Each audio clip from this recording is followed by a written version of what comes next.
Hello and welcome to Obscure Movie Reviews, where we love to take a look at some of the more unknown and ambiguous titles in cinema history.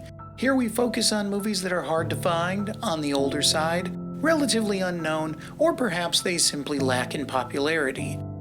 So draw your curtains and get your alibi ready as we explore the world of shock.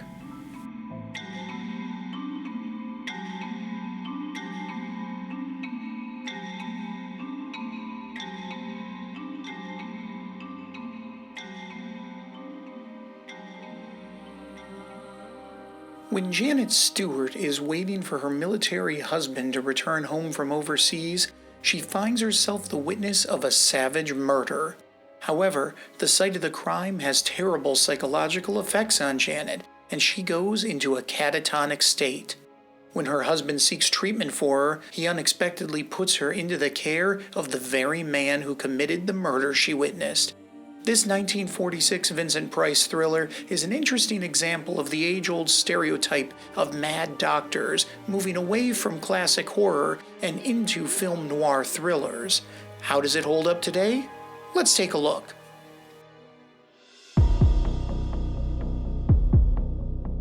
Annabelle Shaw plays Janet Stewart, doing a fantastic job in her portrayal of a distraught woman gone catatonic. Shaw was more well known for other films such as Bulldog Drummond Strikes Back and Killer at Large, but she never truly found the fame of other actresses of the period, which is a shame considering her performance here. You truly feel a great amount of sympathy and fear for her as the audience can only stand aside and watch the atrocious acts that Dr. Richard Cross performs.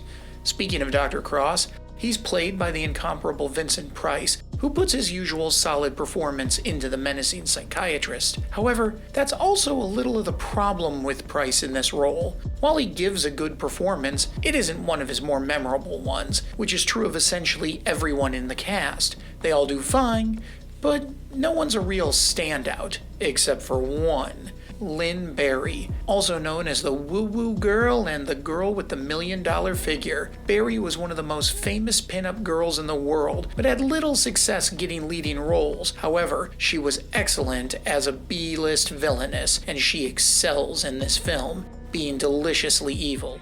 If they start asking questions and find her... Maybe they won't find her.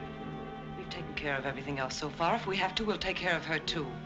And you're not helping matters acting this way. Overall, she edges the acting score upward, giving Shock a 7 out of 10 for having good acting.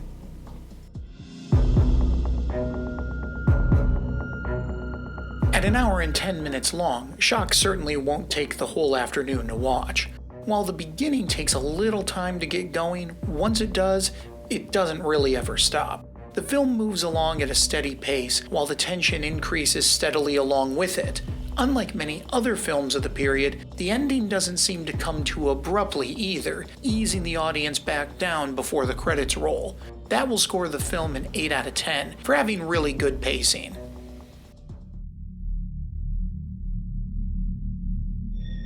Shock is directed by Alfred Worker, better known throughout Hollywood as a film doctor, for often being chosen to finish projects that were already in production and suddenly found themselves without a director. While he never truly garnered a signature style of his own, he has a few notable films under his belt, including 1948's He Walked the Night and 1939's The Adventures of Sherlock Holmes, which is easily one of the best Sherlock Holmes films of all time. He's aided by cinematographer Glenn McWilliams, better known for his work on television than feature films. Together, they do a serviceable job with Shock, though nothing that will make this a particularly memorable work for either of their resumes. It'll get a 5 out of 10 for having average cinematography.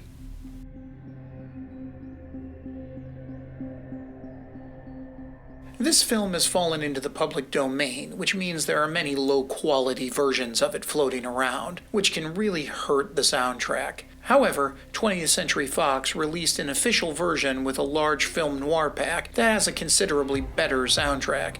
The musical score, composed by David Butolph, is one of the movie's highlights. Butolph has a prestigious and long-standing career under his belt, with too many projects and accolades to highlight here, and this score is no exception, building the atmosphere perfectly. That'll give Shock an 8 out of 10 for having a really good soundtrack.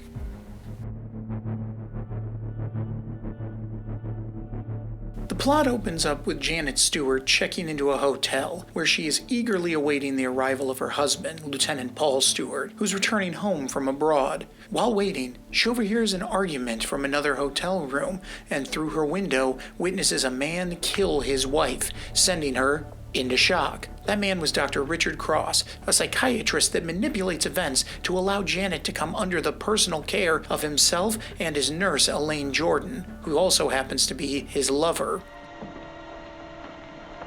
Well? She knows, Elaine. She remembers. The two of them will do anything it takes to keep the murder a secret so they can finally be together. The plot is relatively simple, and anyone who has watched this channel long enough knows that I love simple plots, especially if they're well executed, as simple plots are easier to follow and allow for better twists. Janet's experience can be a little unnerving, but makes for a great thriller. Shock will score a 9 out of 10 for having an engaging plot.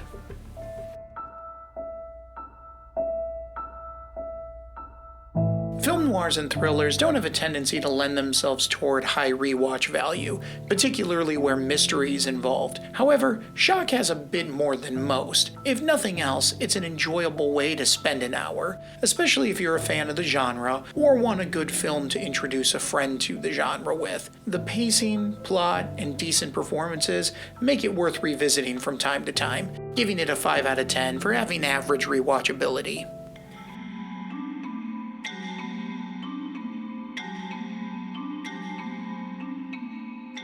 I first saw this film a few years ago when my wife and I were on a film noir kick. We enjoyed it enough to watch it a couple more times since then. And while this isn't a particularly memorable role for Vincent Price, the name that first got us to watch it, Lynn Barry's sinister charm always makes the film worth it. For my money, it gets a 6 out of 10 for being an above-average film. Overall, the movie is going to get a 6.86 out of 10 for being an above-average to good film. Shock is a fun thriller that is definitely worth watching at least once, but likely even more than that. Thanks everyone for watching this episode of Obscure Movie Reviews. If you want to see more videos like this, make sure that you like, subscribe, and ring the notification bell to get the latest videos, and be sure to check out our other fun content.